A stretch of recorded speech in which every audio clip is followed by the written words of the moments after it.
Desde a sua origem até o século XVII, admirar é sinônimo de espanto. E ao longo dos séculos, esse conceito vai se enriquecendo, vai ganhando novas formulações e além de espanto e surpresa, esse conceito admiração, ele também remete à fonte de alegria, porque aquilo que nós admiramos nos deixa mais felizes. Admiramos, por exemplo, um ser extraordinário, um artista ou um atleta de alto nível, e aplaudimos suas performances e os seus talentos, não porque nos vemos nesses talentos e nessas performances, mas justamente o oposto, porque nós não nos vemos nisso, porque isso seria incapaz de ser feito por nós. E assim admiramos aquilo que transcende, aquilo que nós não alcançamos. Os gregos antigos ficavam felizes quando admiravam o cosmo, o crente quando admirava o divino, e os republicanos quando admiravam os grandes homens. Os objetos de admiração formam na história humana uma espécie de escada, na qual descemos. Os gregos antigos admiravam o cosmo, algo totalmente inumano. E no período medieval, com o cristianismo, nós passamos a admirar Cristo, o homem-deus. É algo que se aproxima de nós.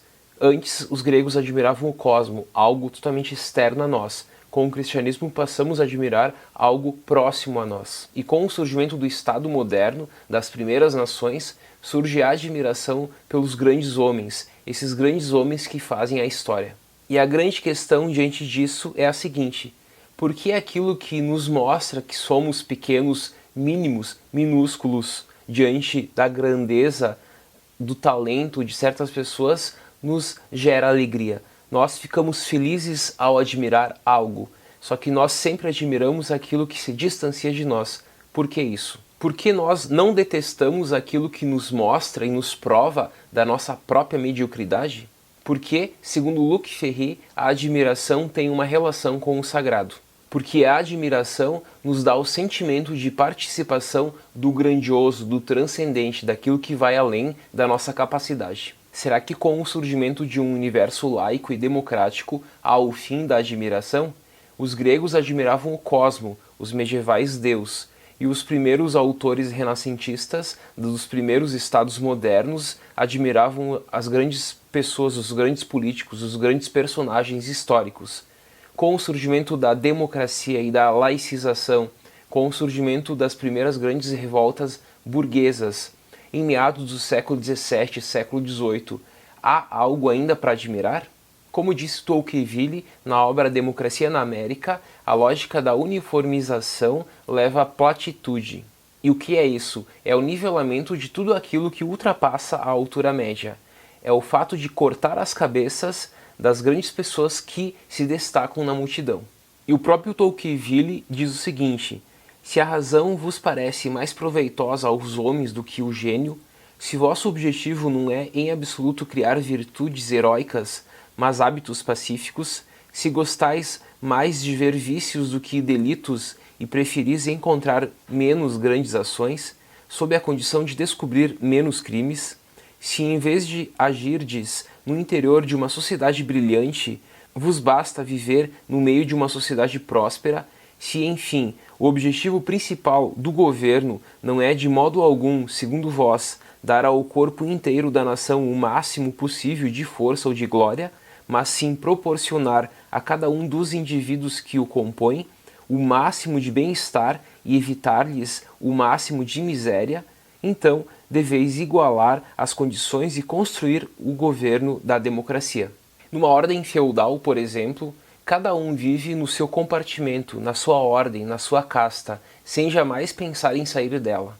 Já os aristocratas, os poderosos, evoluem no seu próprio mundo, e os servos permanecem no seu mundo. No universo aristocrático, desde os gregos, a hierarquia é pensada como algo natural, e portanto cada um está no seu lugar, pois no cosmo todas as coisas possuem o seu lugar natural. Portanto, não há inveja. Mas isso muda totalmente com o surgimento da democracia moderna. Por quê? Porque todas as pessoas são livres e iguais. Não há mais privilégios ou desigualdade a partir da natureza das pessoas. Neste mundo, quando um indivíduo se destaca, aí surge a inveja, surge os ciúmes. Como assim ele se destacou? Como assim ele conseguiu um melhor emprego? Como assim ele comprou uma melhor casa? E nesse mundo moderno, será que há o que admirar? Como existia para os gregos o cosmo, para os medievais Deus, por exemplo?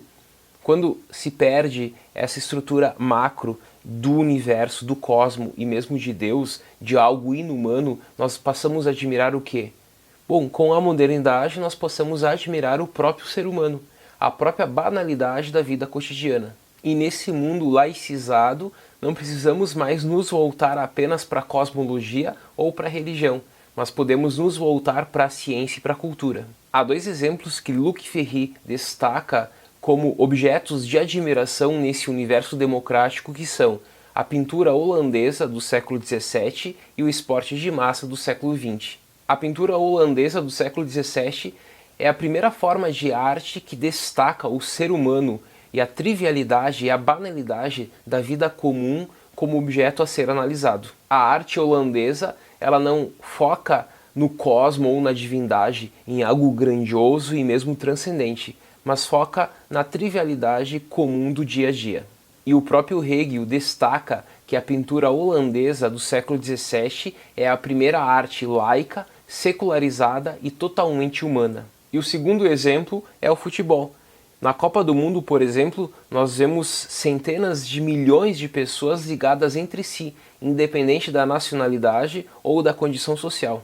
E esse evento é quase religioso, porque nós vemos na cobrança de um pênalti na final da Copa do Mundo cerca de 1/6 da humanidade ligada a isso. Então, para concluir, podemos afirmar que o universo laico e democrático também é objeto de admiração, e não apenas o mundo grego com o cosmo ou o mundo medieval com Deus. E é somente nesse nosso universo laico e democrático que nós podemos admirar a verdade em vez da ideologia e a lucidez em vez da ilusão. Até mais!